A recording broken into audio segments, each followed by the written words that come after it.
Hi hello പുതിയ വീഡിയോയിലേക്ക് എല്ലാവർക്കും സ്വാഗതം. അപ്പോൾ ഇന്നത്തെ വീഡിയോ നമ്മുടെ ഫ്ലവർ സീരീസിൻ്റെ ലാസ്റ്റ് വീഡിയോ ആണ്. അപ്പോൾ നമ്മൾ ഇന്നിവിടെ വരയ്ക്കാൻ പോകുന്നത് ബൊഗെയിൻവില്ലയാണ്.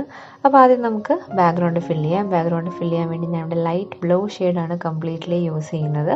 അതിന് ശേഷം നമുക്ക് ഒരു ലാമ്പ് പോസ്റ്റ് വരയ്ക്കാം. അപ്പോൾ അതിന് വേണ്ടി ഞാനിവിടെ ഗ്ലാസ് മാർക്കിംഗ് പെൻസിലാണ് യൂസ് ചെയ്യുന്നത്. വൺസ് ഔട്ട്ലൈൻ വരച്ച ശേഷം നമുക്ക് ആ lamp post completely black paint വെച്ചിട്ട് ഫില്ല് ചെയ്യാം. ഏതെങ്കിലും രണ്ട് സൈസിലുള്ള റൗണ്ട് ബ്രഷ് യൂസ് ചെയ്യുന്നതായിരിക്കും നല്ലത്. പോസ്റ്റിന് കുറച്ച് കട്ടിയുള്ള റൗണ്ട് ബ്രഷും അതേപോലെ ഡിസൈൻസ് വരയ്ക്കാൻ വേണ്ടി ഏതെങ്കിലും തിൻ റൗണ്ട് ബ്രഷ് യൂസ് ചെയ്താലും മതി.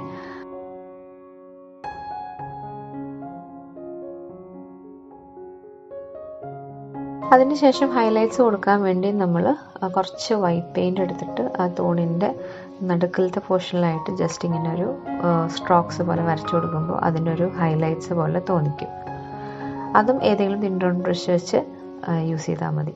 അതിനുശേഷം നമുക്ക് ബൊഗെയിൻവില്ല വരയ്ക്കാൻ തുടങ്ങാം. ആദ്യം അതിൻ്റെ ബ്രാഞ്ചസ് നമുക്ക് തിൻ റൗണ്ട് ബ്രഷ് വെച്ചിട്ട് വരയ്ക്കാം. ഞാനിവിടെ യൂസ് ചെയ്തിട്ടുള്ള കളറ് ബേൺഡ് അംബർ എന്ന് പറഞ്ഞ ബ്രൗൺ ഷെയ്ഡാണ്. അപ്പോൾ തിന്നായിട്ടുള്ള ബ്രാഞ്ചസ് ആയിരിക്കും കൂടുതലും കാണുക. ബ്രാഞ്ചസ് വരച്ചതിന് ശേഷം നമുക്ക് പൂക്കൾ വരയ്ക്കാം. പൂക്കൾ വരയ്ക്കാൻ വേണ്ടി യൂസ് ചെയ്തിട്ടുള്ള ഷെയ്ഡ് പെർമനൻറ്റ് റോസ് എന്ന് പറഞ്ഞ ഡാർക്ക് ഷെയ്ഡും അതിൻ്റെ കൂടെ മജന്ത എന്ന് പറഞ്ഞ ഒരു ലൈറ്റ് പിങ്ക് ഷെയ്ഡുമാണ് എടുത്തിട്ടുള്ളത്. അപ്പോൾ ഒരു കോൺട്രാസ്റ്റ് പോലെ നമുക്ക് തോന്നിക്കാൻ വേണ്ടി രണ്ട് ഷെയ്ഡ് മിക്സ് ചെയ്തിട്ടാണ് വരയ്ക്കുന്നത്.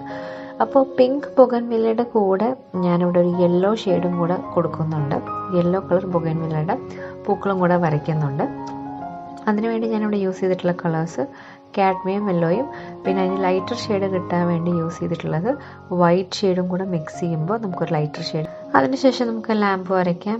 ലാമ്പിൻ്റെ ആ ഒരു ഗ്ലാസ് പോർഷൻ ഫില്ല് ചെയ്യാൻ വേണ്ടി ഞാൻ ബേൺഡ് അംബർ എന്ന് പറഞ്ഞ ഷെയ്ഡ് കുറച്ച് ഡൈല്യൂട്ട് ചെയ്തിട്ടാണ് യൂസ് ചെയ്യുന്നത്. അതിനുശേഷം തിൻ ഒരു റൗണ്ട് ബ്രഷ് വെച്ചിട്ട് ജസ്റ്റ് ഇങ്ങനെ ഡൈല്യൂട്ട് ചെയ്ത പെയിൻറ്റ് വെച്ച് ജസ്റ്റ് സ്ട്രോക്സ് പോലെ കൊടുക്കുകയാണ്. ഒരു ഗ്ലാസ് എഫക്റ്റ് വെച്ച് തോന്നിക്കാൻ വേണ്ടിയാണ് അങ്ങനെ ചെയ്യുന്നത്. അതിന് ശേഷം വൈറ്റ് പെയിൻറ്റ് വെച്ചിട്ട് ആ ഒരു ഗ്ലാസ്സിനുള്ളിൽ ചെറിയൊരു ബൾബും കൂടി ഇട്ട് കൊടുക്കുന്നുണ്ട്. ഇനി നമുക്ക് ബാക്ക്ഗ്രൗണ്ടിൽ കുറച്ച് ക്ലൗഡ്സും കൂടെ ആഡ് ചെയ്യാം. അതിന് വേണ്ടി കുറച്ച് വൈറ്റ് പെയിൻറ്റ് യൂസ് ചെയ്തിട്ട് നമുക്ക് സ്റ്റെൻസിൽ ബ്രഷ് കൊണ്ട് റൗണ്ട് ബ്രഷ് കൊണ്ട് ജസ്റ്റ് ഇങ്ങനെ ഒന്ന് സ്ക്രിബിൾ ചെയ്ത് കൊടുത്താൽ മതി. നമുക്കൊരു ക്ലൗഡ്സിൻ്റെ ഒരു എഫക്റ്റ് കിട്ടും.